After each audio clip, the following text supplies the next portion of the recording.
The complainant at paragraph 13, I quote the last sentence, quote, he then sent me an image of a man muffing a woman. I was quiet and decided not to respond as he was sending these messages and pictures. Then she says H and H1, close quote. So I'm saying this is what she says under oath, which flies in the face of what she says. We now also know that Captain Porter did not find anything from my phone, at least you know from your side, because as I understand it, the affidavit of Captain Porter was handed in by consent. I'm just mentioning that.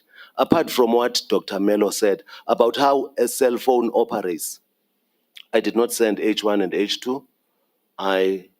It is highly defamatory of the complainant to say that about me. And I am saying there are incongruities in the sense that I could spend 30 minutes and waste this tribunal's time demonstrating the incongruities purely at the level of fact about H1 and H2. But I'm just saying these were conversations. There was no H1 and H2 that was sent. Never by me. Then what did that message of yours at 2132 BJ means? It is a question. Relating to what? It must be in relation to what was deleted there. Let's speculate. She was probably saying, and it doesn't appear here because you want us to enter the realm of speculation. She was probably saying, I like BJ. And then I was saying, BJ equal to what? I was just prompting a discussion. So to the extent that we want us to enter into the realm of speculation in the sense that we know, and I believe, advocate, at least by now, you've got an idea about H1 and H2 and the problems that beset that. In terms of it being an allegation, you see, H1 and H2 is not a man muffing a woman, for that matter. That is the starting point. H1 and H2 has been tested by at least two experts. The one says the manner in which a cell phone operates is such that H1 and H2 could never have been sent, or at least that's my interpretation.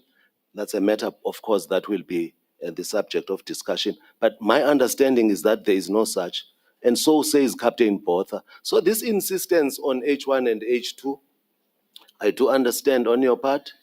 You are championing a particular cause, you are doing your job, but I'm reminding you that there are that proposition is beset by serious problems. It is repeated, but then I maintain my stance, and I have said I found that defamatory, hence the crimen injuria proceedings.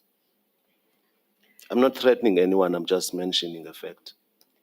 I put it to you that it is more probable that because we don't see any messages being deleted from the complainant, we only see messages being deleted from you, that there were messages sent of an explicit sexual nature, and that is why you asked the BJ, and we all know that it means blowjob. Is that No, I'm just saying there it is a realm of speculation.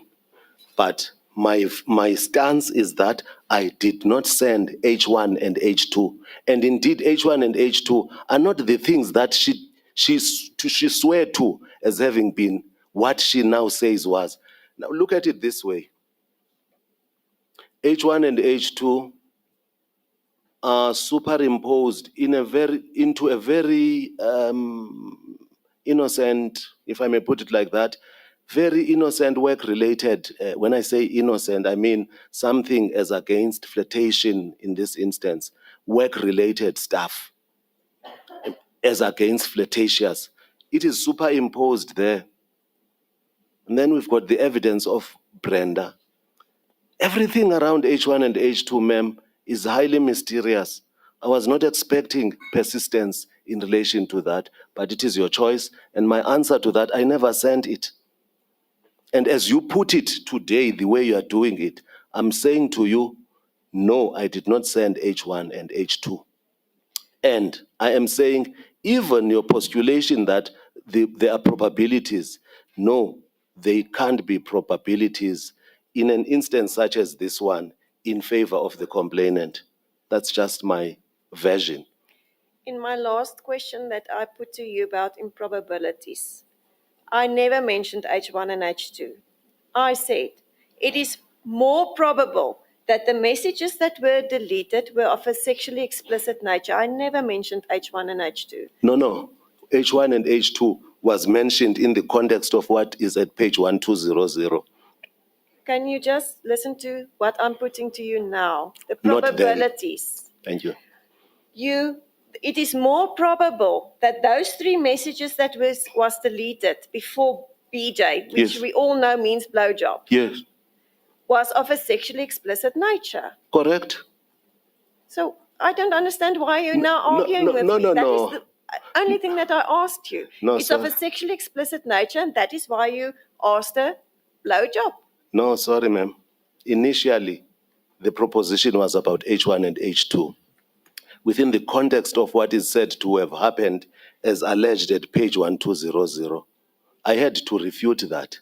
That is why I went probably in a roundabout fashion trying to appeal to you the way I did.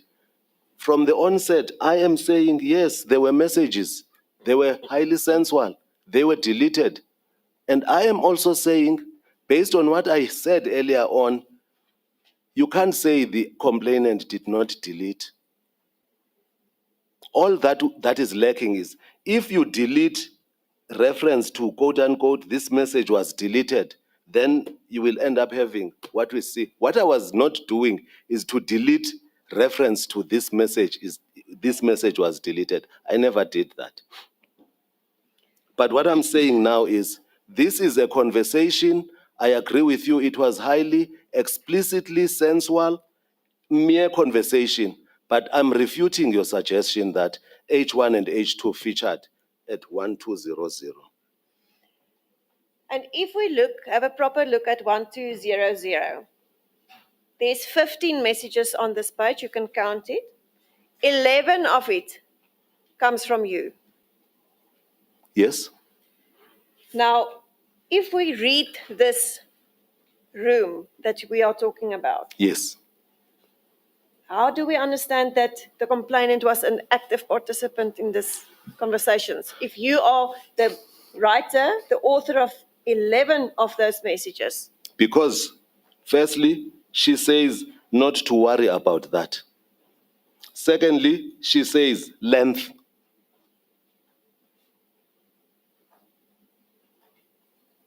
That is my answer. She was a participant. And then she says, says, I'm busy. At the end of that conversation, she said, I'm busy. Not only that, she says, sorry man, I was busy. Bendi busy, uxolo. Direct translation, I was busy. I'm sorry. I don't make anything of that in the context of the quest, or put it this way, the engagement about whether chats were wanted or unwanted. I'm just saying on that page, the complainant was a participant. I was a participant. There's nothing in the form of a rebuff. And if we look at probabilities, that message of yours with regards to the blowjob, it's more probable that there was a message of a male private part. A message or a picture? Can be message. A picture is a message. It's sent through a message, isn't it? Let's distinguish between the two. A picture of a private part. I never send a private part picture to the complainant in any form. The record is going to reveal that I may have said this 100 times and it is persisted in. I never send a picture of my private part to the complainant. Then, As for explicit discussions about sexual things, it speaks for itself. Then the conversation ends that night at 21:55, and when she testified, she said at the end of that conversation, she felt groomed and cheap, as though she had lost her dignity. That's not correct. That is what she says, but I don't agree with it based on what appears on these pages that we are at now. And despite her clearly ending this conversation, you message her again at 10 to 1 the following morning Sorry, with the hearing aid. despite what happening? Despite her clearly ending the conversation that night. Who ended what and how? She said, I was busy, I'm sorry. No conversation further. At 21:55. Okay, I'm trying to. Oh yeah, at 21:55, she apologizes to me, saying sorry, I was busy. Yes, I see that at 1201. It is repeated on the previous page. Now I see it's at 1201. Yes. So what is the question? Despite her clearly ending this conversation, you then message her again at 10 to 1 in the morning with a hearing aid emoji. Yes. And you indicated that you understood that as I'm listening, I'm waiting for a reply. So you were prompting her to converse with you.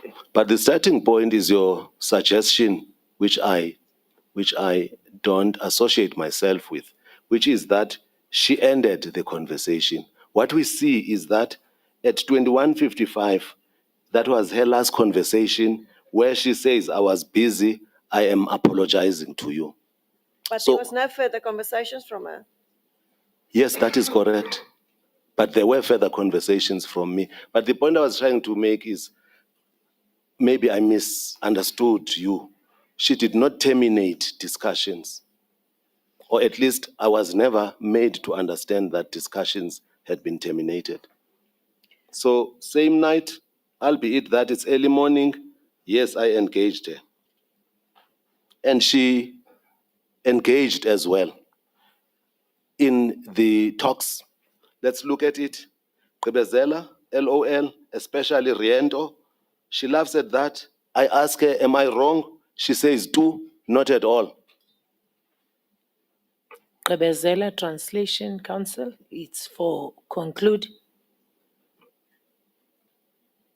Thank you. And then two, to a Two question, stands ingaba for- ndirongo? Not at all. Ndirongo with a question mark. Am I wrong? So what I can make of this is that the two of us continued conversing. That is the sum total of what I've been trying to convey by way of answer.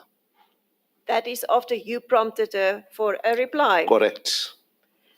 Chair, I see it's almost lunch. I think we can stop here and then we can go into the 18th of June after lunch, if that's Yes. an appropriate.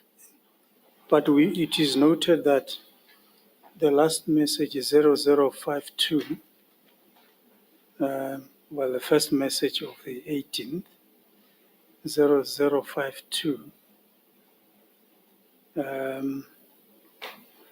was followed by, this message was coming from you, JP.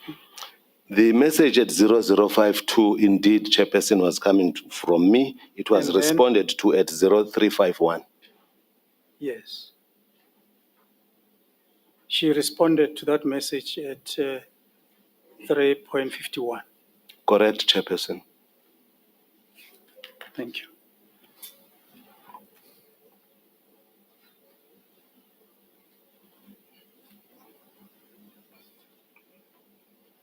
Let us adjourn until 1:45.